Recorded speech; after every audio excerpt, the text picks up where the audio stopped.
Hola, tot i que el temps encara és prou estable aquest divendres cap al Pirineu, s'ha d'anar inestabilitzant el temps dels propers dies. I de més, si mirem la temperatura a 850 hectopascals, cada cop trobarem a partir d'aquest dissabte temperatures una miqueta més baixes, i és que es va aproximant una pertorbació amb aire fred per l'oest de la península Ibèrica. Aquest dissabte, com diem, van baixant les temperatures, tant de nit com de dia, i a més tindrem el cel entremig i molt ennublat per aquestes bandes de núvols alts i mitjans que seran més compactes cap al sector occidental cap al matí, i a partir de migdia les nuvolades poden créixer arreu i ens podrien portar alguns ruixats, més aviat però cap al sector més oriental. En conjunt però serien ruixats poc importants aquest dissabte i la cota de neu s'ha situat entorn ja dels 2.000 metres. Va baixant la cota de neu perquè, com diem, va baixant també la temperatura.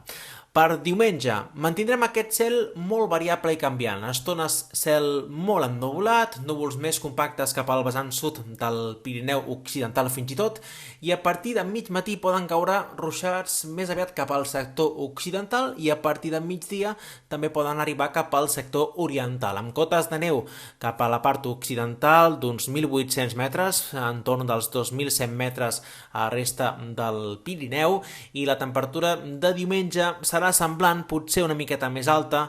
i serà dilluns quan notarem que la temperatura torna a baixar una miqueta al centre del dia, amb un dia dilluns ja molt ennuvolat i amb risc de precipitacions que podrien aparèixer en molts punts del Pirineu, més aviat cap al sector oriental sembla, i és una previsió però que encara cal confirmar. Els models no es posen d'acord amb l'abast de la pertorbació que ens ha de creuar dilluns. També sembla que la cota de neu baixaria fins i tot localment dels 2.000 metres. És tot des del Centre Meteorològic de Catalunya.